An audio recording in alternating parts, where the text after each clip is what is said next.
மொழிகளின் மத்தியில் சிறந்தே பிறந்த தாய்மொழியாம் தமிழ் மொழியை வணங்கும் நேரம் இது. அனைவரும் எழுந்து நின்று தமிழ் தாய் வாழ்த்து பாடுவோம். வாருங்கள்.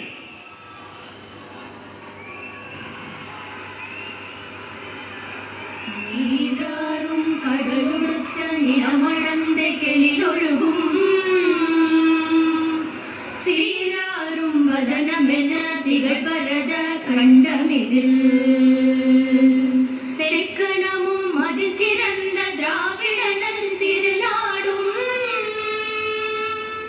தக்க சிறு பிறை முதலும் தரிதனரும் திலகமுமே